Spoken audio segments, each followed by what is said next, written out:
Kita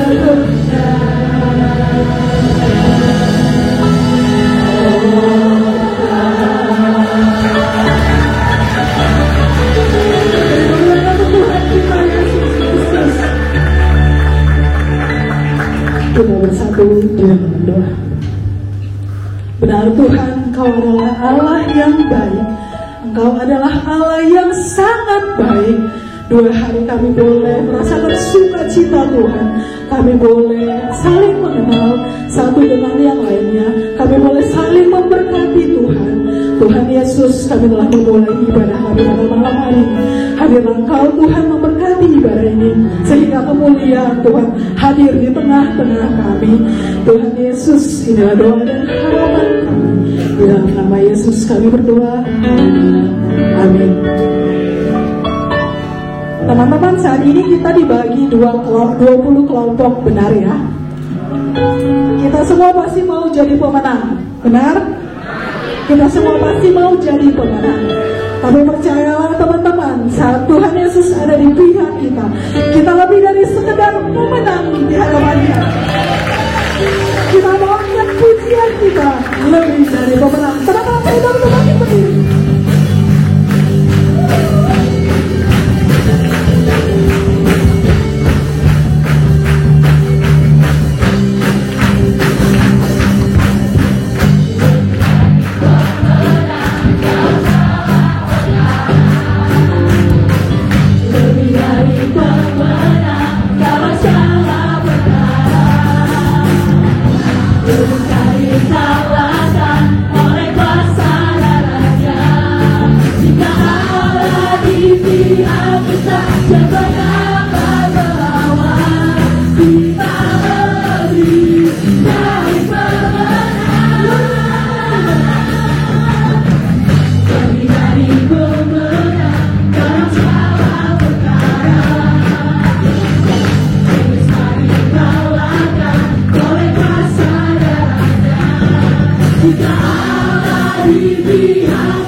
yang terambil dari Mazmur 84 ayatnya yang ke-9 sampai ayatnya yang ke-13.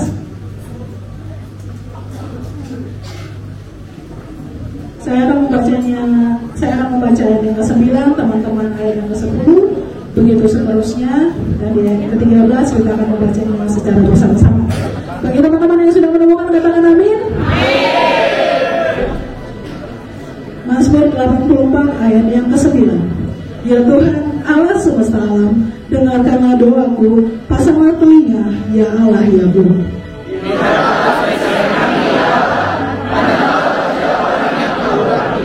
Sebab lebih baik satu hari di pelataranmu daripada 1000 hari di tempat lain. Lebih baik berdiri di atas pintu rumah Allahku daripada diam di kemah-kemah orang fasik. Sebab Tuhan Allah adalah matahari yang terpisah, kasih dan kemuliaan Dia berikan. Dia tidak menahan kebaikan dari orang yang hidup tidak bersalah. Kita bersama-sama. Ya Tuhan semesta alam, berbahagialah manusia yang percaya kepadamu. Amin. Teman-teman saya dipersilakan duduk kembali. Saat ini kita akan masuk dalam firman Tuhan yang akan disampaikan oleh hambanya. Untuk menyambut firman Tuhan pada malam hari ini, kita mau memuji Tuhan. Kita mau katakan bahwa kita akan setia sampai akhir hidup kita melayani Tuhan. Kita akan sampai akhir hidup.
Kini aku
Biar malam hari ini kau dilawat oleh Tuhan.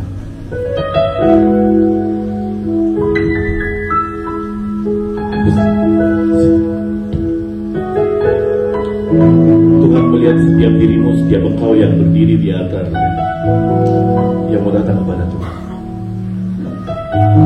Tuhan mau berjumpa denganmu, Tuhan kenal engkau, Tuhan tahu isi hatimu, Tuhan tahu apa yang di pikiranmu, Tuhan tahu apa motivasimu, Tuhan yang tahu. Biarlah malam hari ini kau merasakan hadirat Tuhan. Biarlah malam hari ini kau mengalami perjumpaan dengan Tuhan. Biarlah malam hari ini kau dipulihkan, diubahkan, disembuhkan, diberkati. Kau melihat anak-anakku ini ya Bapa, mereka datang ke hadirat-Mu. Mereka rindu dengar suara-Mu. Berkata-katalah kepada mereka. Beri kedamaian di hati mereka, pikiran mereka. Berikan kedamaian bagi mereka Tuhan. Karena damai sejahtera Allah yang melampaui segala akal, itu yang menguasai hati dan pikiran setiap kami. Biarlah hari ini nama-Mu dipermuliakan ya Tuhan, ketika kami merasakan hadirat Tuhan di malam ini. Kami percaya malam ini sebagai malam puncak, di mana secara pribadi kami mau datang kepada Tuhan. Secara pribadi kami rindu dijamah oleh Tuhan. Karena Kau punya maksud kepada setiap kami hadir pada hari ini, hadir di tempat ini. Bukan karena kesengajaan, tapi Tuhan yang panggil kami. Dan malam hari ini Kau akan nyatakan kepada setiap kami. Biarlah Kau melawat kami ya Bapa. Lawatlah anak-anak muda-Mu ini, jamahlah mereka dalam setiap tantangan, ancaman, godaan hidup mereka. Mereka sungguh hidup di dalam Engkau ya Tuhan, berjalan seperti Engkau berjalan, berakar, bertumbuh teguh di dalam Tuhan, dan hidup dalam limpahan syukur. Tuhan yang bersama dengan kami. Berfirmanlah bagi kami ya Tuhan, untuk menerima lawatan daripada Tuhan hari ini. Kata-kata-Mu yang akan mengganggu setiap hati kami untuk mencari-Mu, untuk memanggil nama-Mu. Terima kasih ya Bapa. Kami serahkan diri kami, hati kami, pikiran kami. Hamba-Mu serahkan lidah, pikiran hamba-Mu. Kau yang menguasai, tutup bungkus dengan salib-Mu Tuhan, sehingga firman yang daripada Tuhan dinyatakan. Berfirmanlah ya Bapa, dalam nama Yesus Kristus. Mari semua yang percaya katakan amin. Beri kemuliaan bagi nama Tuhan kita. Lebih semangat lagi teman-teman. Lebih semangat. Yang semangat. Silakan duduk.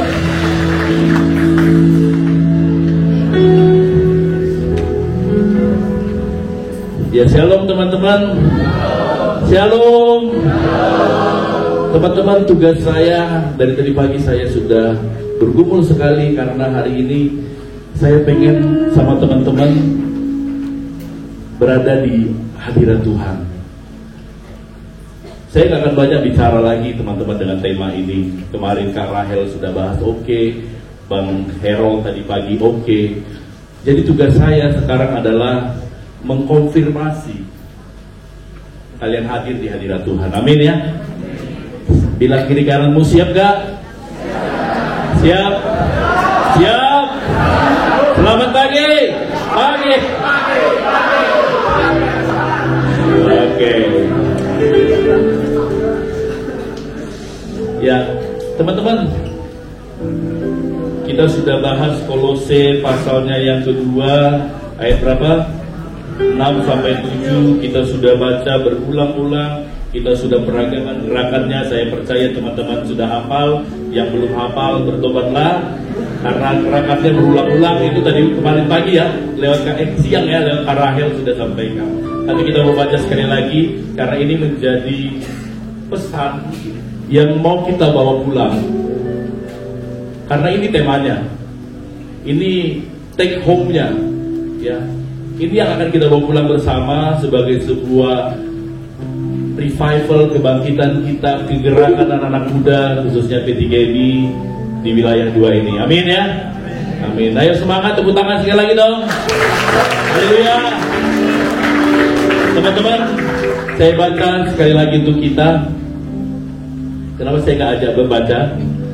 Karena teman-teman dengerin, masukkan dalam hatimu, rasakan Tuhan yang ngomong ini samamu. Amin ya. Ini pribadi ya. Hiraukan kiri kananmu saat malam ini teman-teman. Jangan pikirkan kelompokmu menang atau tidak, karena nggak ada yang menang. Hadiahnya kalau saya bawa pulang semua.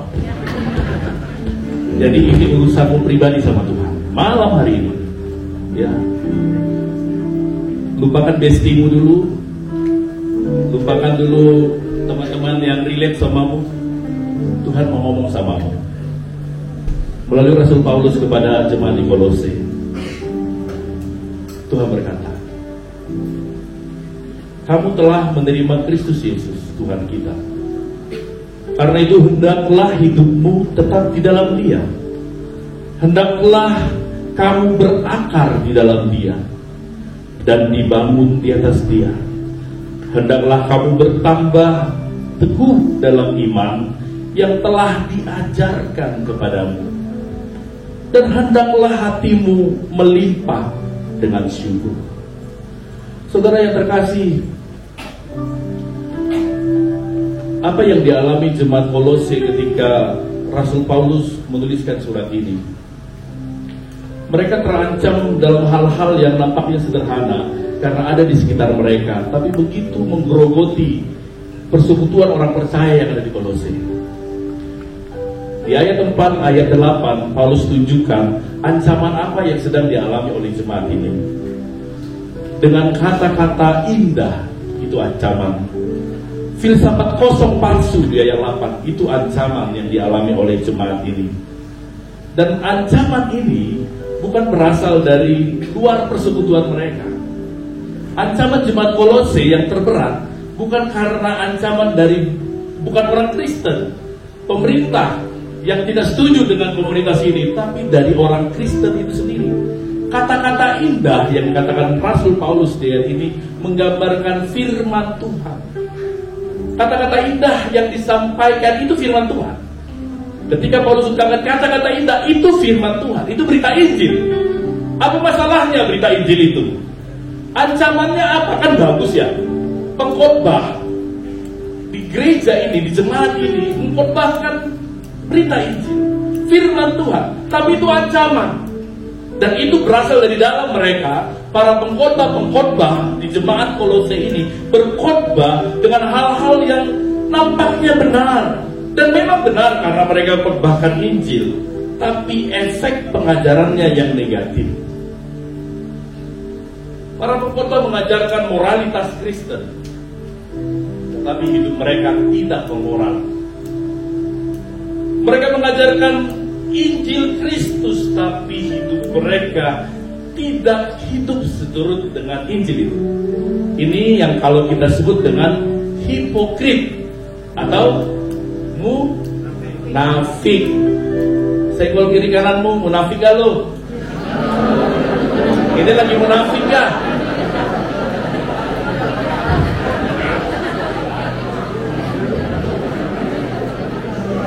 Sudah kayaknya kalimatnya nggak panjang, cuma munafik, gak usah ngomong lagi. Ngomong lagi. Teman-teman, kita tentunya anak-anak muda sekarang nggak suka yang namanya kemunafikan. Amin ya. Amin. Kita nggak suka, apalagi kalau di gereja kita lihat bapak ini pengkhotbah di gereja, lay speaker di gereja, khotbah hari Minggu di gereja, kemunafikan. Tapi turun dari mimbar, nggak nampak dia seperti pengkhotbah. Ada kayak gitu di gerejanya? Nggak ada ya? Ada. Abang ini pendeta, khotbahnya luar biasa, bisa membakar, bisa membakar, tapi hidupnya nggak menunjukkan apa yang dia khotbahkan. Teman-teman, kita itu dalam beragama, generasi kita itu, anggaplah kita sama satu generasi ya teman-teman. Yes, generasi kita itu dalam beragama, kita itu punya satu konsep namanya moralistik. Moralistik itu kita beranggapan kalau orang percaya pada satu agama, orang itu akan menjadi nice person.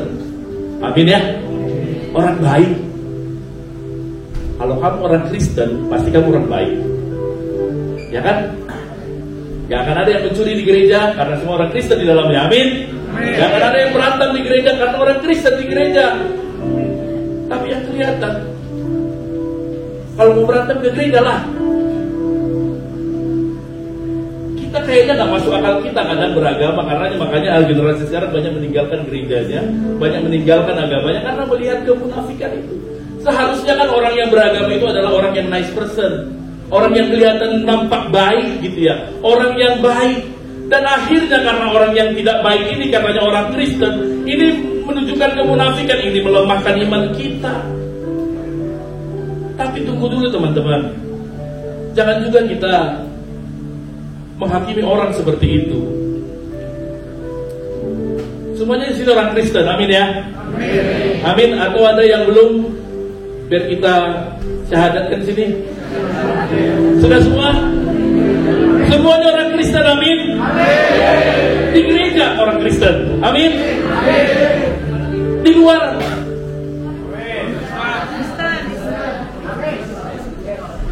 Kristen? Yakin? Yakin Kristen, yakin. Kebanyakan gitu. Saya berani teman-teman tantang teman-teman. Laki-laki. Kristen laki-laki kan? Saya cek HP-nya. Ada aplikasi Deus nggak? Disimpan di folder paling dalam. Nah, ini sudah mulai dihapus, jangan pula nanti jadi pula dicek HP-nya gitu ya. Teman-teman, banyak orang bilang Kristen, tapi katanya di hari Minggu saja, karena bagi mereka, teman-teman, satu konsep lagi beragama anak muda itu deism. Deism itu merasa bahwa kalau kekristenan itu hanya di hari Minggu saja, di gereja saja, di luar hari Minggu gak ada Tuhan, di luar gereja gak ada Tuhan. Itu deism. Tuhan hanya cukup waktu di ruangan itu saja. Tapi Tuhan janganlah kuasai HP-ku, jangan kuasai laptopku, jangan kuasai ketika aku di sekolah, jangan kuasai ketika aku di tongkrongan, jangan. Tuhan di gereja aja. Di gereja yang memuji Tuhan, menyembah Tuhan, menyembah yang benar, katanya amin. Menyembah yang benar, tapi di luar berdosa ya berdosa saja. Ada amin yang berdosa? Di sekolah nyontek ya nyontek aja. Yang sekolah nyontek belum? Teman-teman, kita sering menghakimi orang. Seharusnya kan kamu sudah menjadi orang Kristen, kamu orang baik. Kamunya bagaimana? Iri ya iri, dengki ya dengki, dendam ya dendam. Itu juga kemunafikan, guys. Kemunafikan. Kata-kata indah ada di jemaat Kolose. Ancaman yang kedua adalah filsafat kosong di sekitar mereka. Filsafat kosong ini sebuah pengajaran yang nampaknya benar, Nampaknya kebenaran ternyata nggak benar. Sebuah kalimat atau pengajaran yang hanya untuk menyenangkan hati orang yang mendengarnya saja. Entertain rohani, teman-teman. Kita kan paling suka di gereja kalau kita dihibur gitu ya. Yang khotbah kalau bisa stand up komedi yang paling banyak. Gak usah ada maknanya pun gak apa-apa, penting ketawa, jadilah gitu. Kita pengennya di gereja dihibur. Kayaknya kita kurang hiburan, jadi cari gereja yang menghibur kita. Pendeta yang bisa menghibur kita. Tapi gak semua pendeta bisa seperti itu. Kita gak sadar bahwa yang masuk ke telinga kita, pikiran kita, bahkan masuk ke hati kita, itu filsafat kosong, teman-teman. Filsafat kosong. Teman-teman pernah buat quote di Instagramnya, follow your heart, ikuti hatimu. Teman-teman tahu nggak itu filsafatnya benar atau kosong? Jadilah versi yang terbaik darimu. Pernah buat quote seperti itu? Instagramnya nanti buat aja. Be true yourself. Jadilah dirimu sendiri. Believe in yourself. Percayalah pada dirimu sendiri. Percaya diri. Live your truth. Jalanilah kebenaranmu. As long as you are happy, do it. Selama kamu bahagia, lakukan. Teman-teman, kita kadang rasanya enak banget quote ini ya, tapi kita lupa. Not follow your heart. Tapi Yesus bilang apa? Follow me. Ikuti aku.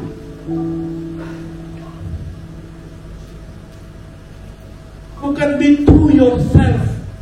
Bukan jadilah dirimu sendiri. Yesus bilang, sangkallah dirimu. Bukan believe in yourself, tapi believe in me, kata Yesus. Believe in me. Percayalah padaku. Bukan live your truth, tapi jalanilah kebenarannya. I am the truth. Akulah kebenaran. Bukan selama kau bahagia, tetapi ketika kamu kehilangan nyawamu, kamu memperoleh dunia, kamu kehilangan nyawamu, apakah itu kebahagiaan? Apakah yang dapat diberikannya sebagai ganti nyawamu? Teman-teman, 20 tahun yang lalu ada satu etika yang beredar di tengah-tengah masyarakat. Pengajaran etika itu secara sederhana adalah pengajaran moral. Apakah yang dilakukan itu baik atau salah, benar atau salah, baik atau buruk gitu ya. Baik atau buruk. Lalu ada satu muncul yang namanya istilah etika apa-apa boleh. Etika apa-apa boleh. Selama itu tidak mengganggu orang lain, selama itu hanya untuk dirimu, ini tubuhmu, tubuhmu adalah milikmu, kau mau lakukan apapun terserah kamu deh. Selama itu enggak mengganggu orang lain, itu etika apa-apa boleh. Kalau kamu mau merokok, silakan, asal jangan di pom bensin, bakaran nanti. Mau free sex, silakan, tubuhmu kok, suka sama suka. Apa-apa boleh. Dan itu sekarang ada pada kita, teman-teman. Seperti sebuah filsafat kosong di sekitar kita. Lalu teman-teman, ketika Paulus menuliskan dalam kegelisahannya atas ancaman yang dihadapi jemaat Kolose, Paulus memberikan kunci sukses bagaimana engkau bisa menghadapi kesesatan itu. Kata-kata indah itu, filsafat-filsafat kosong itu, bagaimana engkau bisa menghadapi itu. Lalu inilah yang kita baca di ayat 6-7 dengan poinnya, kamu harus terus-menerus hidup di dalam Kristus. Itu poinnya. Bagaimana supaya jemaat Kolose bisa terhindar dari kata-kata indah yang menyesatkan, melemahkan iman mereka. Mereka melihat mengkhotbahkan begitu indah tapi tidak melakukannya. Bagaimana jemaat Kolose melihat filsafat kosong itu tidak melemahkan imannya. Paulus bilang, kamu harus terus-menerus hidup di dalam Kristus. Itu poinnya. Kenapa? Karena kamu adalah milik Kristus. Terus-menerus hidup di dalam Kristus. Teman-teman, sebenarnya terjemahan aslinya ini bukan soal hidup, teman-teman. Lebih praktis lagi Paulus katakan, kamu harus berjalan seperti Yesus berjalan. Amin. Berjalan seperti Yesus berjalan. Kenapa? Karena kamu adalah milik Kristus. Hiduplah terus di dalam Kristus. Berjalan seperti Yesus berjalan. Walk as Jesus walk. Karena kamu telah menerima Kristus. Teman-teman sudah menerima Kristus, amin ya. Sudah menerima iman yang menyelamatkan. Iman yang menyatakan bahwa Yesus adalah Tuhan dan Juru Selamat kita, amin ya. Itu iman yang menyelamatkan kita. Kita sudah terima itu. Oleh karena itu hiduplah, berjalanlah dengan iman itu. Simple teman-teman. Tapi apakah begitu simple kita melakukannya? Ini perintah yang dinyatakan oleh Paulus kepada jemaat di Kolose. Hidup di dalam Kristus, lalu dituntutlah partisipasi orang itu. Lalu kemudian Paulus katakan partisipasinya apa? Berakar, bertumbuh, teguh, dan berlimpah syukur. Ini partisipasi. Dan berakar, bertumbuh, teguh, ini adalah partisipasi pasif dari orang percaya yang telah menerima Kristus. Partisipasi pasif artinya tidak karena kekuatannya dia bisa berakar, tidak karena kekuatannya dia bisa teguh berdiri, tidak karena kekuatannya dia bertumbuh, tapi itu pekerjaan ilahi. Amin ya. Berakar itu bukan pekerjaan kita, tapi tugas itu diperintahkan kepada kita. Hiduplah di dalam Kristus karena kau adalah miliknya. Apa yang kamu lakukan? Berakar di dalam Dia, bertumbuh di dalam Dia, teguh dalam imanmu, melimpah dengan syukur. Tiga ini, berakar, bertumbuh, teguh, itu adalah partisipasi pasif kita, karena itu dikerjakan oleh Allah sendiri kepada kita. Allah yang membuat kita berakar, yang mendasarkan kita seperti sebuah fondasi bangunan, membangun kita dan meneguhkan iman kita. Itu pekerjaan Allah. Jadi jelas teman-teman, karena ini pekerjaan Allah, yang harus kita lakukan apa? Hidup di dalam Dia, hidup bersama dengan Dia, berjalan seperti Dia berjalan. Karena kamu telah percaya kepadanya, kamu adalah miliknya. Teman-teman sadar atau tidak sadar, kalian yang sudah diterima menjadi anggota Gereja Metodis Indonesia, kalian yang sudah menyatakan pengakuan imanmu, yang menyatakan keselamatanmu di dalam Dia, kau mengaku bahwa keselamatanmu, Tuhanmu adalah Yesus Kristus, kamu adalah miliknya. Hiduplah di dalam Dia. Ketika kamu hidup di dalam Dia, maka kau akan berakar di dalam Dia. Jelas teman-teman, berakar itu kita punya keterbatasan untuk berakar. Allah yang menyatakan akar atas kita.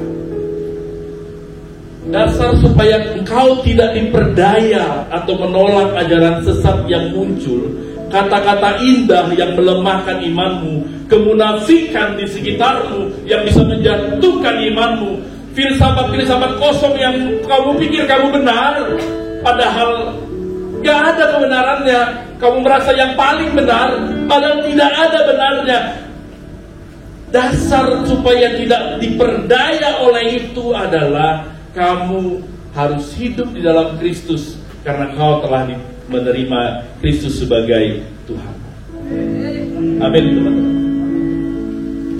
Teman-teman, Kolose telah mengaku Yesus adalah Tuhan. Jemaat Kolose mengaku Yesus adalah Tuhan. Kalian juga mengaku Yesus adalah Tuhan. Amin. Mengaku Yesus adalah Tuhan dan Juru Selamat kita. Akibatnya, kehidupan kita seharusnya merefleksikan ketuhanan Kristus itu. Kehidupan jemaat Kolose menggambarkan kehidupan Yesus Kristus adalah Tuhan. Allah yang penuh dengan kasih, Allah yang mengasihi. Teman-teman, kesadaran jemaat Kolose dalam ancaman yang mereka hadapi, sadar bahwa kami telah terima Yesus sebagai Tuhan dan Juru Selamat kami. Kami hidup di dalam Kristus. Kristus yang membuat kami berakar, bertumbuh teguh, membuat kami melimpah dengan syukur. Kesadaran itu membuat mereka terlepas dari ancaman-ancaman yang ada. Dan kesadaran itulah yang hari ini kau harus pahami. Walaupun kita percaya, ketika kita percaya pada Yesus, gak menjadikan hidup kita bebas dari masalah dan pergumulan. Amin ya. Langit gak selalu biru, teman-teman. Tuhan gak pernah janji langit selalu biru dalam hidupmu. Saya gak tahu kondisi langit hati kalian bagaimana saat ini. Mendungkah, birukah, gelapkah? Kau percaya Yesus sebagai Tuhan, bukan berarti hidupmu akan lurus-lurus saja, aman-aman saja, bebas dari masalah, bebas dari pergumulan. Teman-teman, orang percaya tidak terlepas dari berbagai persoalan hidup. Amin ya. Kalau kamu mau terlepas dari persoalan hidup, kamu jangan hidup. Yang namanya hidup ada soalnya. Sama seperti ujian, ada soalnya. Kalau nggak ada soal waktu ujian, itu bukan ujian namanya.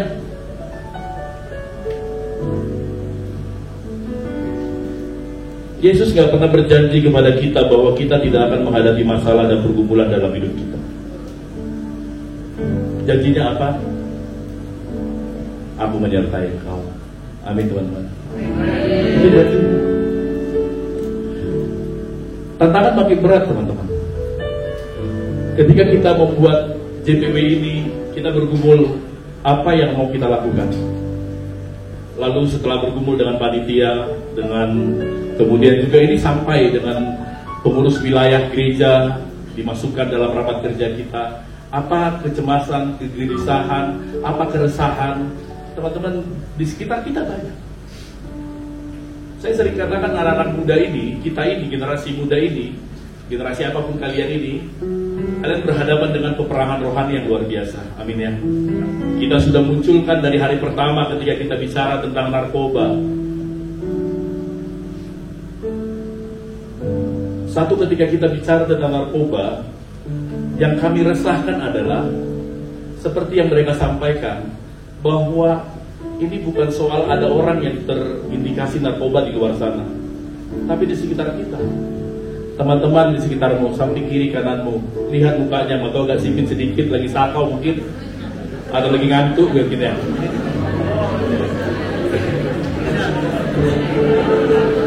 Sudah, cuma itu aja, gak usah panjang lagi. Pantang diberi kasih ngomong gitu ya, ngomong aja pokoknya. Kegelisahan itu, teman-teman. Indonesia darurat narkoba katanya. Lalu kemudian kita bicara pinjaman online, yang salah satunya generasi ini yang paling banyak terikat di dalamnya, gitu ya. Judi online, ya, belanja online. Dihapuslah dosa-dosanya di keranjang online-nya.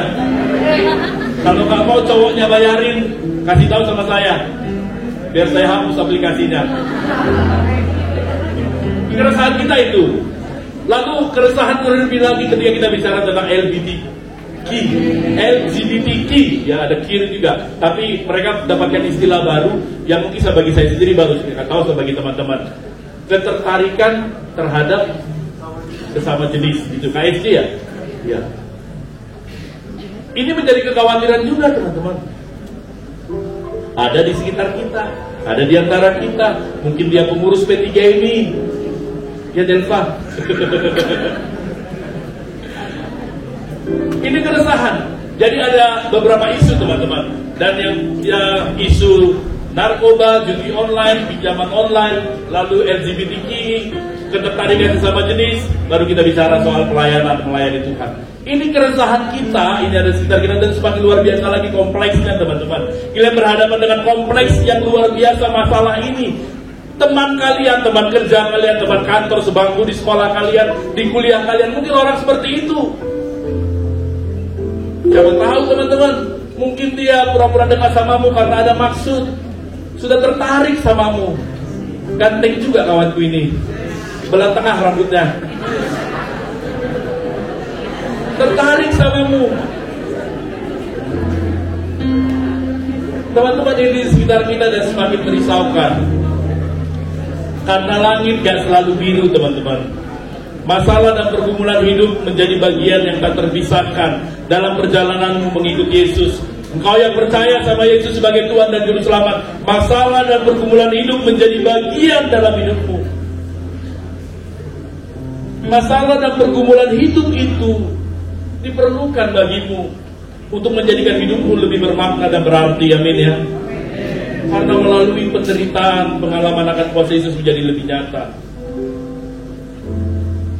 Saya terngiang kalimat waktu pembahasan Bang Sihol ketika dia berkata, pemulihan bukan soal gak ada masalah, tapi ketika ada Yesus di tengah masalahmu. Amin ya. Asik gak gitu ya? Itu gak kosong, teman-teman. Itu bisa dibikin quote malam ini. Foto saya buat di Instagram, kasih kalimat itu, Eben Soulkeeper. Gak usah tepuk tangan, dilakukan aja, gak usah tepuk tangan. Teman-teman, beragama ini kita ada 3 konsep tadi ya. Pertama, moralistik, menganggap bahwa setiap orang yang beragama itu seharusnya menjadi orang baik. Deism, menganggap bahwa kalau agama itu hanya satu tempat tertentu, tidak ada tempat lain. Tapi ada satu lagi yang membuat kita lemah dalam iman kita. Ketika kita menganut agama, kita merasa bahwa kita itu harus feeling good. Terapeutik namanya, teman-teman. Moralistik, deism, terapeutik. Ini konsep spiritual anak-anak muda, remaja. Terapeutik itu menganggap bahwa kalau aku percaya Yesus, aku punya agama, seharusnya make me feeling good. Amin. Feeling good. Ya kan? Kalau itu tahu aja. Feeling good. Tapi yang gak ada feeling bad. Ketika percaya Yesus, kok perasaan ini bad terus perasaannya.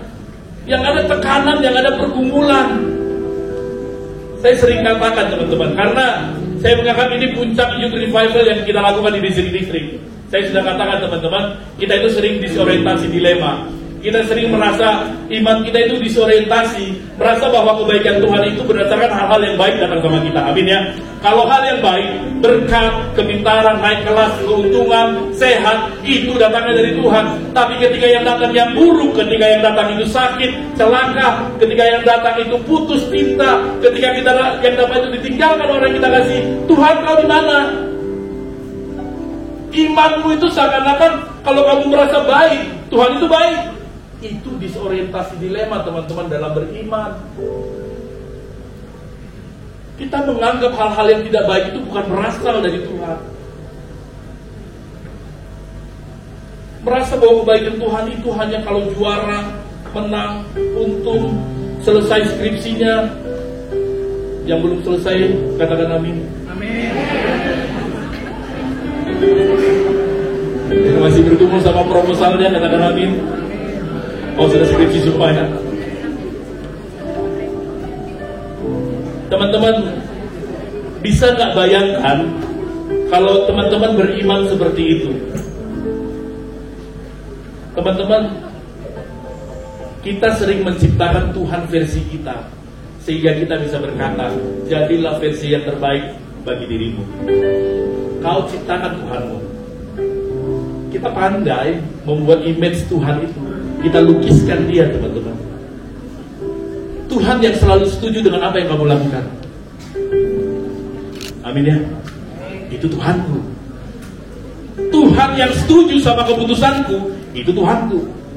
Tuhan yang setuju sama dosa-dosaku, itu Tuhanku. Kita ciptakan Tuhan kita sendiri. Teman-teman, bukannya ketika kita menerima Yesus Kristus, panggilannya adalah mengundang dia masuk ke dalam hati, menjadikan Yesus sebagai Tuhan dan Juru Selamat, bukan mencarinya di dalam hatimu. Teman-teman, agama kita gak seperti itu. Agama kita bukan soal mencari-cari Tuhan di dalam hatimu. Tuhan itu ada di dalam hatimu, cari Dia, explore Dia. Tidak. Kau harus undang Tuhan hadir dalam hatimu. Kau undang Tuhan hadir dalam hatimu, bukan soal Dia setuju semua apa yang kamu lakukan. Kalau Tuhan tidak setuju denganmu, kau mungkin hanya menyembah Tuhan versi ideal dirimu. Kalau gak pernah terganggu kau hatimu dengan dosamu, tapi tetap aja kayaknya paling punya iman, tetap aja pelayanan, kau menyembah Tuhan versi dirimu. Tuhan tidak pernah mengusik hatimu.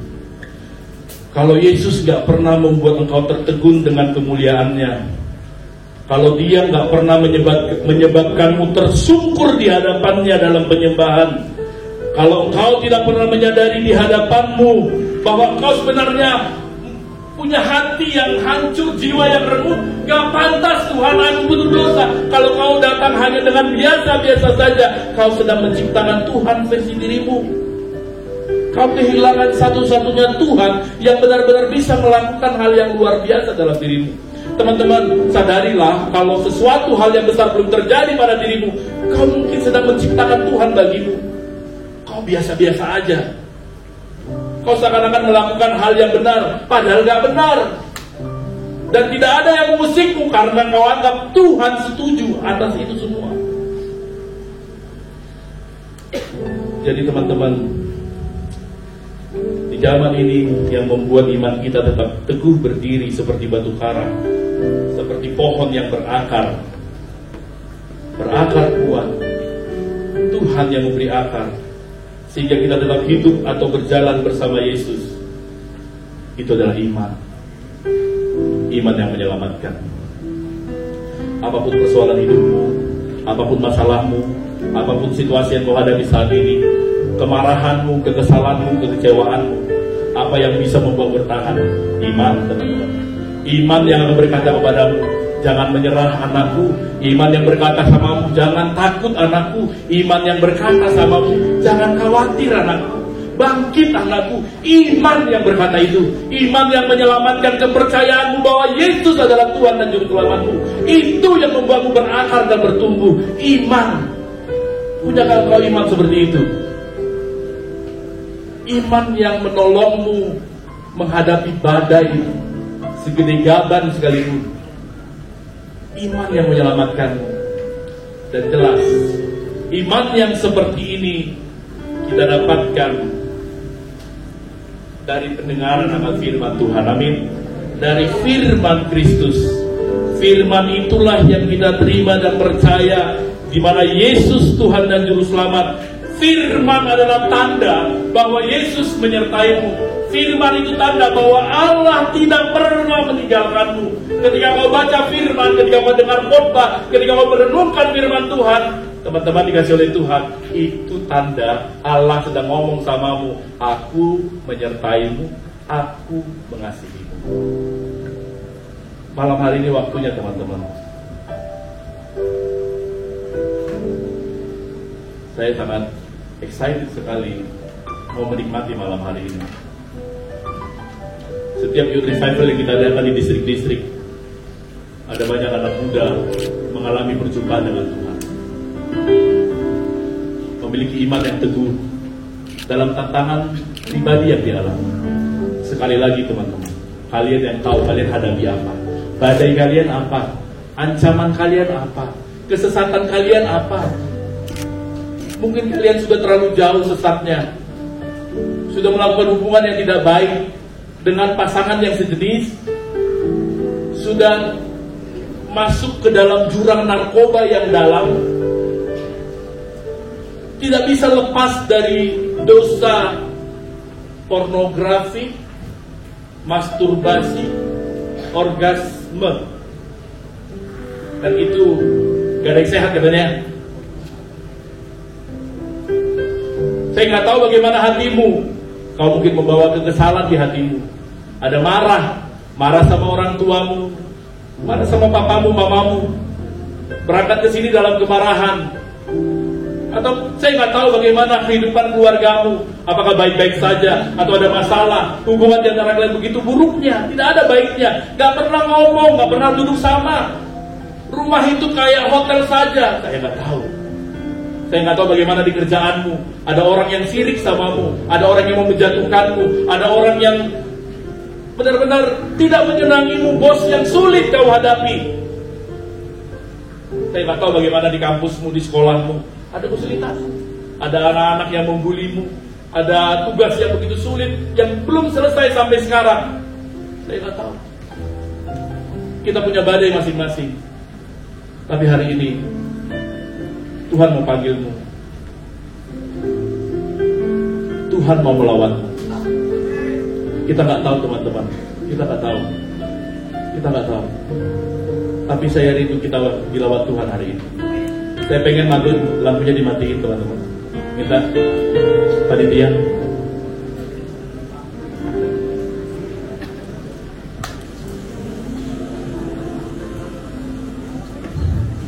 Teman-teman, saya rindu fokus pribadiku sama Tuhan.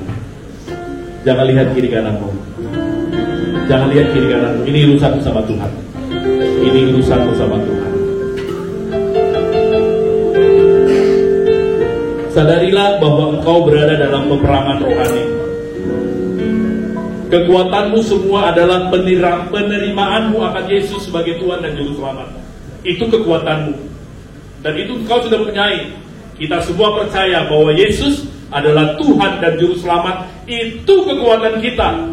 Mengalahkan sebuah kesesatan, mengalahkan sebuah badai, mengalahkan sebuah ombak yang mau menyerang kita. Dia mau menolong kita. Percayakan kau pada Dia. Teman-teman, saya akhiri dengan sebuah cerita. Saya tahu teman-teman sudah sebagian tahu cerita ini. Tentang seorang anak 5 tahun yang sakit muntaber. Muntaber, cairan keluar dari tubuhnya, teman-teman. Cairan keluar dari tubuhnya, si ayah khawatir.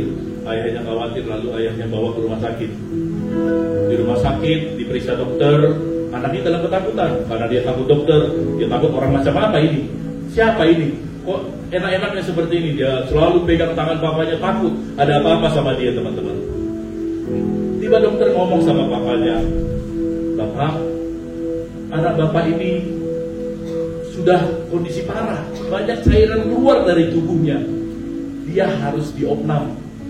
Kalau tidak diopnam, kita nggak tahu apa yang terjadi sama dia."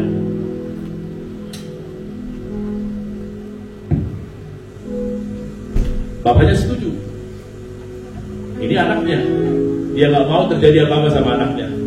Karena disetujui bapaknya, lalu kemudian adalah proses yang harus dilakukan untuk memasukkan anaknya ini ke kamar, ke ruangan perawatan gitu ya. Prosesnya biasanya akan memasukkan jarum infus di tangannya. Jarum infus di tangannya, teman-teman. Lalu 2 orang perawat datang membawa peralatan, jarum dan segala macam alat-alat untuk membuat infus tangannya. Anak ini semakin takut. Ini siapa pula 2 perempuan ini? Pakaiannya putih-putih lagi. Dia begitu takutnya. Bapaknya cuma bilang, "Tenang ya nak, ini sebentar, gak sakit." Tapi anaknya gak percaya. Dia berontak ketika perawat itu pegang tangannya. Dia berontak, teman-teman.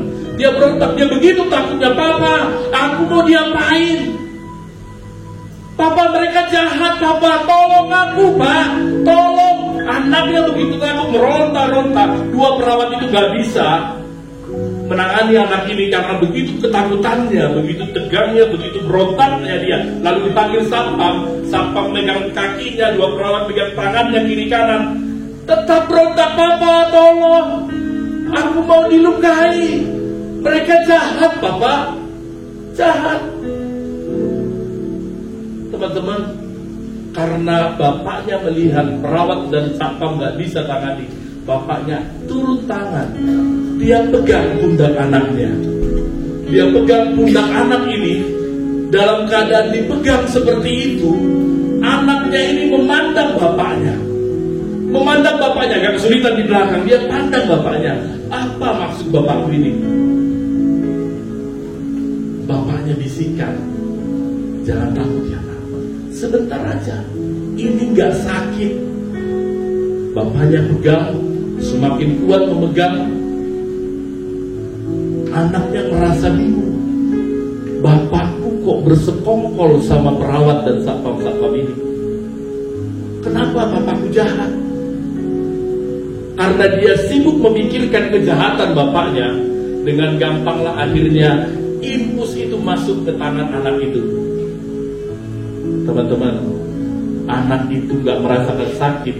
Dia pandang bapaknya, bapak jahat. Bapaknya berkhianat. Aku minta tolong sama bapak. Tapi dia ikut menolong orang yang melukai aku, menurut anaknya. Tapi kita tahu semua, bapaknya gak jahat, amin ya. Karena satu-satunya cara untuk menolong anaknya adalah itu. Bapaknya gak jahat. Teman-teman, Allah Bapa kita gak pernah jahat, amin ya. Kadang ada hal-hal yang berat kita hadapi, seperti infus di tangan kita, seperti luka di hati kita. Teman-teman, apakah kau merasa Tuhan, kenapa seberat ini hidupku? Kenapa lukaku sedalam ini? Tuhan gak jahat. Tuhan tahu cara yang terbaik untuk memulihkanmu. Tuhan gak pernah jahat. Malam hari ini kita rindu selalu datang sama Tuhan. Kita rindu dilawat Tuhan. Apapun yang kau alami. Bila hati terasa berat, tak seorang pun mengerti aku. Bukannya Yesus, apa yang harus buat? Dia berfirman, mari datanglah. Dia berfirman, mari datanglah. Dia selalu melihat aku. Ku datang Yesus, yang pikul segala bebanku. Sujud di altarnya, sujud di altarnya. Ku bawa hidupku,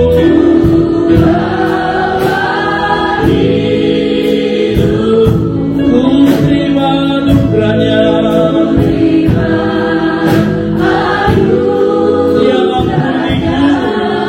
Dia ampuniku dan bebaskanku. Oh, dia luka hidupku.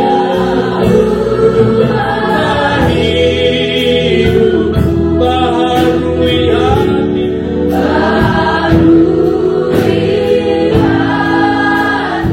Sesuatu terjadi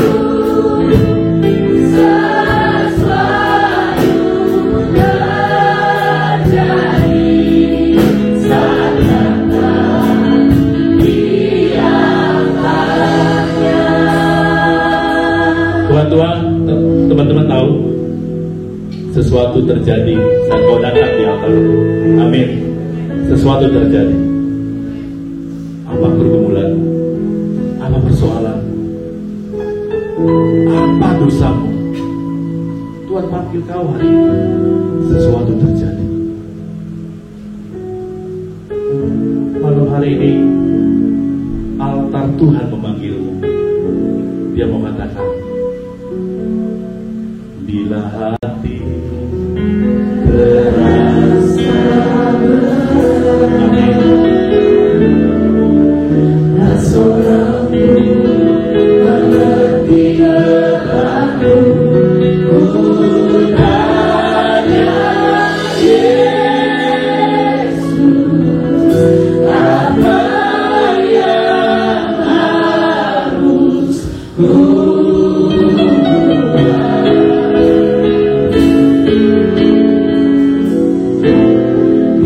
Firman lagi datang,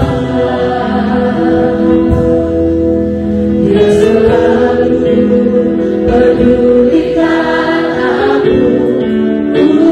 Ulatkan Yesus, beriku segala Mari letakkan tanganmu di dadamu. Di atasnya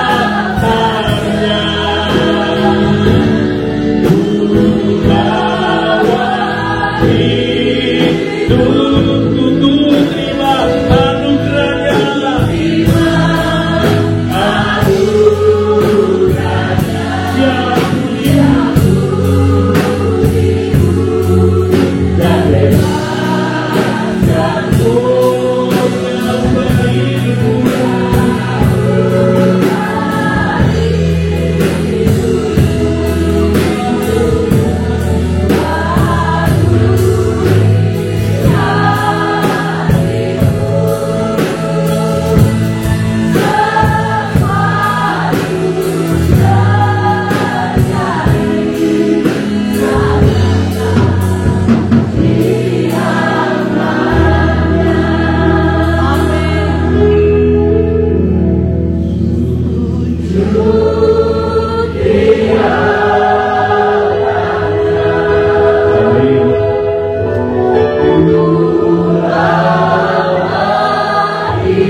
Jangan lihat kiri kananmu.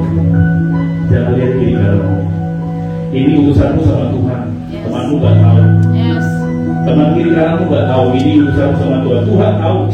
Tuhan tahu hatimu. Tuhan tahu lukamu. Tuhan tahu marahmu. Tuhan tahu kecewamu. Tuhan tahu berusaha apa yang kamu lakukan kemarin. Apa yang kamu lakukan tadi. Tuhan tahu. Tuhan tahu pikiranmu. Tuhan tahu. Dan hari ini Tuhan mau lawatmu. Tuhan mau lawatmu.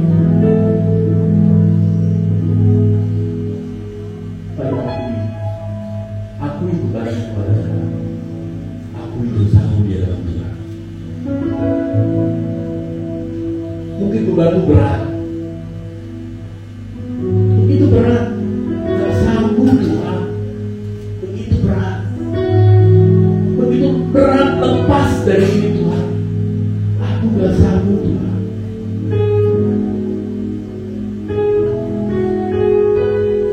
Mari kau yang meletakkan tangan kanan di dadamu. Saya tahu bangkit berdiri. Jangan lihat kiri kananmu. Ini urusanmu sama Tuhan. Jangan lihat kiri kananmu. Jangan lihat kiri kananmu. Ini urusanmu sama Tuhan. Ini urusanmu sama Tuhan. Selama ini kau punya tempat akan altar Tuhan. Selama ini kau punya waktu untuk sujud di altar Tuhan. Hari ini teman-teman, saya rindu kita berjumpa dengan Tuhan. Mengalami perjumpaan dengan Tuhan. Saya rindu kalian dilawat oleh Tuhan. Hari ini kau diubahkan, kau dipulihkan, kau disembuhkan. Hari ini. Jangan lihat di kanan, jangan lihat di kanan. Teman-teman, altar Tuhan terbuka. Saya mengundang teman-teman maju ke depan, jangan lihat di kanan. Engkau yang berdiri, majulah ke depan. Mari datang rasakan dari Tuhan. Sujud di atas. Mari datang ke altar Tuhan. Jangan lihat kiri kananmu. Mari datang sama Tuhan. Tuhan hidupmu.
pertama kali ini. Teman-teman yang di bangku yang nggak maju silakan duduk, tapi yang masih di lorong ini yang memang maju karena sedikit tetap berdiri. Teman-teman yang masih tetap berdiri, tapi yang memang maju di lorong silakan duduk. Saya mengundang para hamba Tuhan yang ada di sini, ada Ibu Bishop, saya mengundang ada Brina Vincent, ada Tino, ada Rocky, ada Alwen, ada Agus, ada Tamara. Kita bisa ke depan. Teman-teman rasakan hadirat Tuhan, rasakan hadirat Tuhan, rasakan hadirat Tuhan. Tuhan itu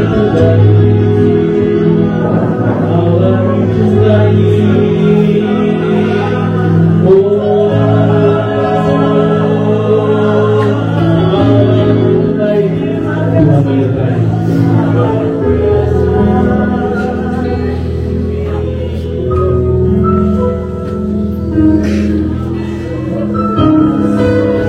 Terima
masih belum, silakan masih tetap di sini.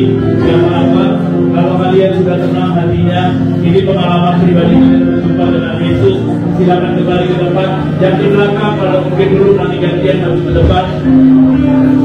Kalau kalian sudah tenang, silakan kembali ke tempat. Tapi yang belum, yang apa berdiri saja di sini. Kalau yang masih rindu dalam oleh Tuhan, silakan di sini. Kalian yang di belakang maju ke depan, yang di belakang maju ke depan. Silakan kita tolong sesi doa arahkan ke depan, arahkan ke depan. Biarlah kalian selalu berjumpa dengan Tuhan. Biarlah kalian selalu berjumpa. Biarlah kalian mengalami Dia. Mari kita berdoa.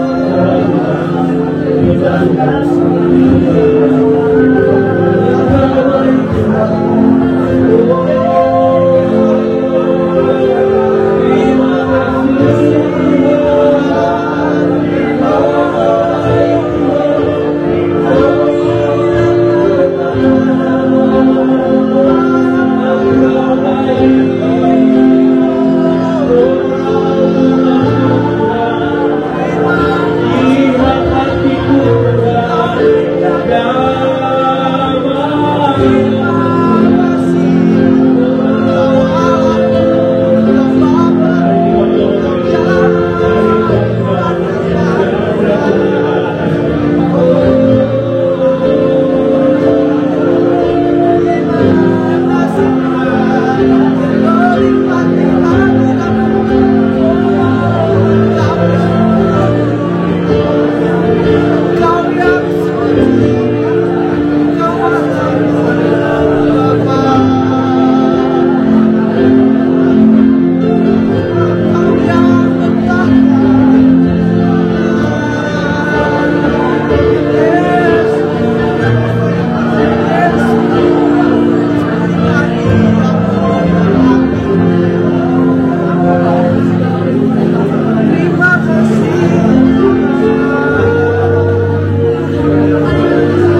Tapi kalau masih rindu akan Tuhan, masih silakan berdiri di depan.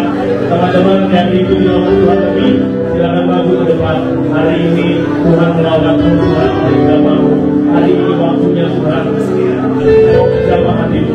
Mari yang di belakang yang belum, silakan maju ke depan.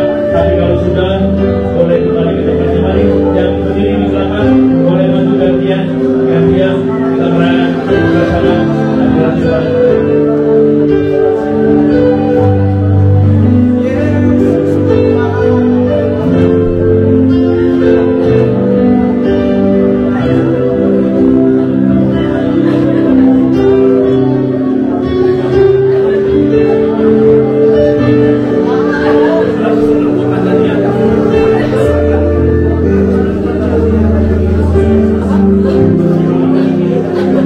Ini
Besar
Setiap kami yang menerima jamaah Tuhan hari ini, sungguh disembuhkan